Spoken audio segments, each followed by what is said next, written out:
Então a gente tem dores no corpo que são muito características.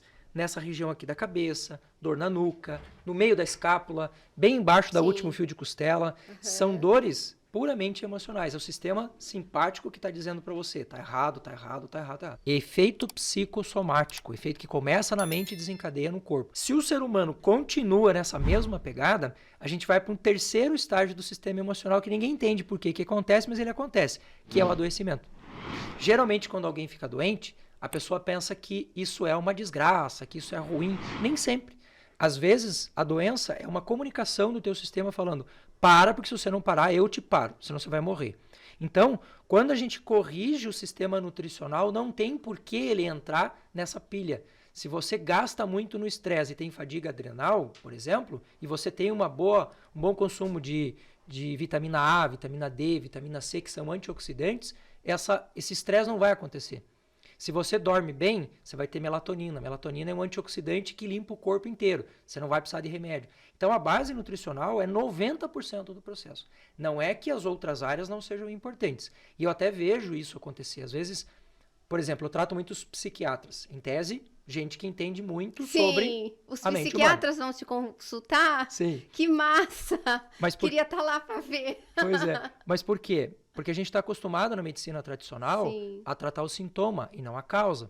Então, quando eu sento com ele e digo, querido, olha, isso aqui está errado, essa alimentação está te inflamando, isso aqui está acabando com a tua adrenal e tal, aí a gente começa a entender por que muitos tratamentos psiquiátricos não vão para frente. Porque o remédio não é uma cura, ele remedia. A psicologia é a mesma coisa, o coach cognitivo é a mesma coisa.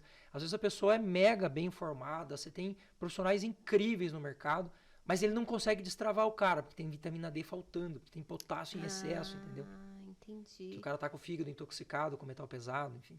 E das pessoas que te procuram, tem uma queixa que sempre aparece? Ansiedade, TDAH, fibromialgia? O que tem aparecido mais no consultório agora, doutor? Aparece tudo, mas a coisa mais interessante, a coisa mais significativa que tem aparecido é a queda de performance. Essa queda de performance, ela acontece geralmente assim. Só entra numa nova fase da empresa, entra num novo emprego, coisa do gênero, e ela tem um pico de produtividade que é natural do corpo, porque você está cheio de reservas ali. Então a pessoa vai 6 meses numa condição alucinante, trabalhando feito um doido, mais ou menos perto de 9 meses, sem você corrigir esses elementos que estão faltando. Você começa a torrar as suas reservas, não tem mais reservas. Em 9 meses isso estabiliza, um ano e meio você vê a pessoa fundo do pulso. Entendi. Isso é muitíssimo comum. E dentro dessa queda de performance, o que a gente tem que é muitíssimo comum? A libido vai pro saco, acabou-se literalmente, pessoa, e não é só do ponto de vista sexual.